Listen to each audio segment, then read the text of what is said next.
जय श्री राम। बहुत बहुत स्वागत करता हूं आप सभी का एक बार फिर से आपके ही अपने YouTube चैनल पर। मैं पंडित आशीष शर्मा। आज का हमारा विषय रहेगा मंगल के राशि परिवर्तन के बारे में। सामान्यतः मंगल एक राशि में 45 से 50 दिन तक रहते हैं, इसलिए लगभग 1.5 वर्ष के आसपास मंगल वापस उसी राशि में गोचर करते हैं। कभी वो स्वराशि के होते हैं, कभी वो उच्च के, तो इस बार वह नीच के होंगे। यानी जब कोई ग्रह ब्रह्मांड के अंदर अपनी रश्मियों को खो देता हो, यानी उसकी जो गति है वो जिस गति से चल रहा है, लेकिन वो जिस राशि में चल रहा है वो राशि है कर्क राशि, और कर्क राशि में मंगल ग्रह नीच के होते हैं। यानी ग्रह का अगर दीप्तादि अवस्थाओं के अंदर देखें तो ग्रह अपना बल खो चुका, क्योंकि दीप्तादि अवस्थाओं में सबसे जो निचले स्तर पर ग्रह आता है वह नीच का ग्रह होता है। ऐसे ग्रह के लिए कहा जाता है कि ऐसे ग्रह को अन्य ग्रहों के स्ट्रेंथ के द्वारा ही बल मिलता है। जैसे अच्छे ग्रहों के साथ हो, अस्त ना हो, शुभ ग्रहों का प्रभाव हो, नीच भंग राजयोग होता हो, तब कहीं जाकर वह नीच का ग्रह अच्छे फल दे सकता है। अब मंगल ग्रह 2 अप्रैल 2025 से 6 जून 2025 तक रहेंगे कर्क राशि में नीच के। यानी इस दौरान उसका आपकी राशि पर क्या फर्क पड़ेगा, इसकी जानकारी इस वीडियो के माध्यम से आपको विस्तार से मिलने वाली है।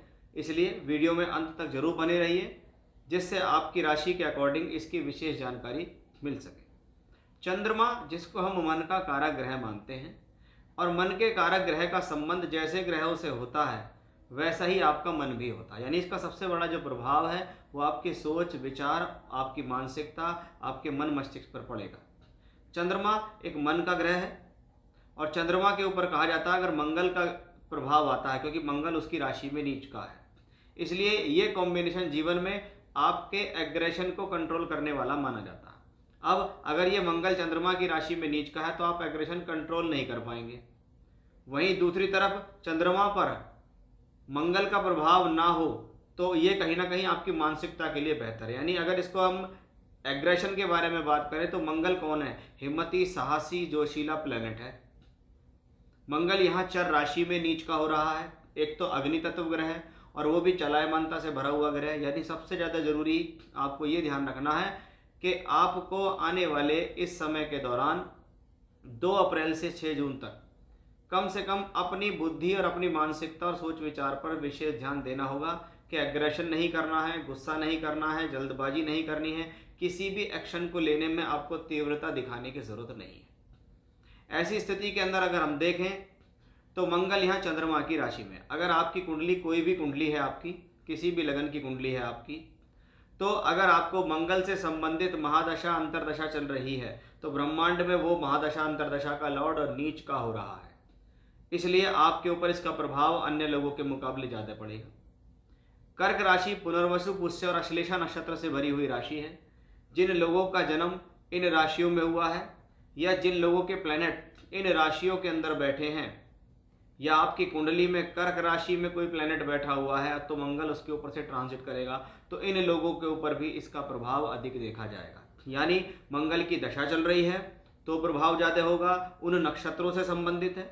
फॉर एग्जाम्पल आपको सूर्य की दशा चल रही है और सूर्य आपका कर्क राशि में बैठा हुआ है, तो कर्क राशि में सूर्य होगा तो अवश्य ही पुनर्वसु, पुष्य या अश्लेषा नक्षत्र में ही होगा। उसके ऊपर से मंगल का ट्रांजिट गुजरेगा, यानी ये आपके लिए एक सावधानी भरा हुआ समय होगा। यानी इन नक्षत्रों के व्यक्ति भी इससे ज़्यादा प्रभावित होंगे। ऐसी स्थिति में अगर देखा जाए तो जितना ज़्यादा हनुमान जी और शिव जी से संबंधित उपासनाएं जीवन में होंगी उतना आपके लिए बेहतर होगा। अब इस वीडियो को और आगे बढ़ाते हुए अब हम आपकी राशि के अनुसार इसको अलग अलग तरीके से जानेंगे कि भी आपकी राशि पर पर्टिकुलर इसका क्या प्रभाव पड़ने वाला है, क्या लाभ है, क्या सावधानी है, क्या चेतावनी हमें रखनी है। क्योंकि इस दौरान अगर हम देखें तो शनि राहु का योग भी ब्रह्मांड में चल रहा है। जहाँ शनि कर्म कारक है वहीं राहु उस प्रोफेशनल लाइफ को डिस्टर्ब करते हैं। यानी एक तरफ शनि राहु का योग, दूसरी तरफ नीच के मंगल का योग। और वहीं आप बाहरी वातावरण के बारे में बात करें तो आज के समय में आप देश दुनिया में देख लीजिए क्या स्थितियाँ चल रही हैं, चाहे वो धार्मिक हो, सांप्रदायिक हो, राजनीति को लेकर हो, पर्यावरण को लेकर हो, अर्थक्वेक हो, भूकंप हो, आंधी हो, तूफान हो, बारिश हो, वो सब चीज़ें इसी से कहीं ना कहीं संबंधित देखी जाती हैं। तो आइए शुरुआत करते हैं। अब आपकी राशि पर इसका क्या फ़र्क पड़ने वाला है उसको विस्तार से जानते हैं। साथ ही साथ आपको एक विशेष जानकारी दे दूं, अगर आप मेरे चैनल पर पहली बार आए हैं चैनल आपको अच्छा लग रहा है, वीडियो आपको पसंद आ रही है तो उसे लाइक कीजिए, सब्सक्राइब कीजिए, शेयर कीजिए। स्क्रीन पर हमने अपने व्हाट्सएप नंबर दिए हैं। आप कुंडली दिखाना चाहते हैं, बनवाना चाहते हैं, कुंडली मिलान करना चाहते हैं या कुंडली से संबंधित कोई भी जानकारी चाहिए तो व्हाट्सएप नंबर पर अपना date of birth time place भेज सकते हैं। यह एक पेड कंसल्टेंसी होगी। आइए बात करते हैं कि तुला राशि के जातकों के लिए जब मंगल नीच के होंगे तो आपको क्या फल देंगे। सबसे पहली बात, मंगल आपकी राशि से 10वें भाव के अंदर नीच के हो रहे हैं। 10वां भाव जिसको सामान्य तौर पर हमारे कर्मों के लिए देखा जाता है, हम अपने दैनिक जीवन में जितने भी कर्म करते हैं वो सब 10वें घर से देखे जाते हैं। उसी का एक हिस्सा भी है हमारी प्रोफेशनल लाइफ, क्योंकि जो लोग पढ़ रहे हैं वो भी कर्म कर रहे हैं, जो नौकरी कर रहे हैं वो भी कर्म कर रहे हैं, जो कुछ भी नहीं कर रहे वो भी दैनिक जीवन का कर्म कर रहे हैं। इसलिए इसमें खास तौर पे जो सावधानी उन लोगों के लिए है कि जो लोग पढ़ रहे हैं या जो लोग नौकरी या व्यापार कर रहे हैं, उनके कर्म भाव के अंदर नीच का मंगल है।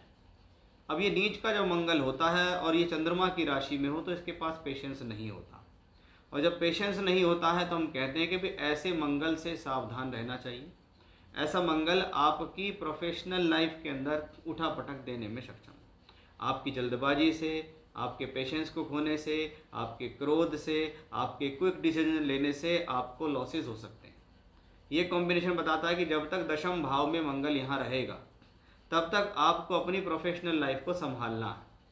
उसमें कोई चेंज नहीं करना, उसमें कोई परिवर्तन नहीं करना है, उसमें क्विक डिसीजन नहीं लेने हैं। अगर कोई बात तुम्हें समझ में नहीं आ रही है तो उसके लिए आपको वेट करना चाहिए कि ठीक है, इसका जवाब देंगे, सोच समझ कर देंगे, क्योंकि जल्दबाजी में दिया गया ऐसे समय पे जवाब आपको नुकसानदायी हो सकता है, इसमें कोई भी संदेह नहीं है। तो ये विशेष सावधानी इस मंगल से है। मंगल कहने को यहाँ दिग्बली होता है, लेकिन जब वो नीच का हो जाता है तो बहुत बार जो लोग सरकारी सेक्टर से जुड़ा हुआ काम करते हैं, अधिकारियों से जुड़ा हुआ काम करते हैं, ठेकेदारी काम करते हैं, तो ऐसे में उनको लॉस हो सकते हैं। इस बात का आपको यहाँ विशेष रूप से ध्यान देना है। यानी मंगल जहाँ पर बैठा है वहाँ पर ज़्यादा इफेक्टिव होता है, और ज़्यादा इफेक्टिव का मतलब है ये आपकी एक गलती से आपकी प्रोफेशनल लाइफ को ख़राब कर सकता है, आपको लॉस दे सकता है, आपको नुकसान दे सकता है। फिर आप बाद में कहेंगे कि भाई मुझसे तो गलती हो गई, मैं जल्दबाजी में ये क्या कर गया। क्योंकि मंगल की दृष्टि सीधी सीधी यहाँ पंचम भाव पे आती है। अगर हम देखें तो पंचम भाव हमारी शिक्षा, विद्या, बुद्धि और डिसीजंस और निर्णय का है, हमारी बुद्धि का है। अगर हमारा मंगल ग्रह जब हमारे देखता है पंचम भाव को, नीच की दृष्टि से देखता है, तो क्या है, हमारी बुद्धि खराब हो सकती है, या हम भ्रमित हो सकते हैं, हम कंफ्यूज हो सकते हैं, हम उसमें कुछ गड़बड़ कर सकते हैं। अगर आपको जानकारी हो तो इस दौरान 18 मई तक शनि राहु का योग भी चल रहा है। अब 5वें घर में हमारी शिक्षा, विद्या, बुद्धि, निर्णय है, उसका स्वामी ग्रह शनि राहु के साथ 6ठे घर में चल रहा है। मंगल की दृष्टि पंचम भाव पर है, यानी बुद्धि का बहुत बड़ा संबंध यहाँ कर्म से बना है।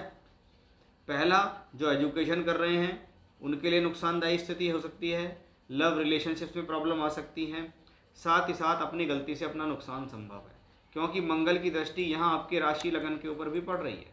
इसका सीधा मतलब है कि आप एग्रेसिव ना हो, आप जल्दबाजी से बचें। वहीं क्योंकि मंगल सप्तमेश होकर भी यहाँ बैठे हुए हैं, इसलिए ऐसी स्थिति में अपने वैवाहिक संबंधों को संभाल कर चलने की ज़रूरत है।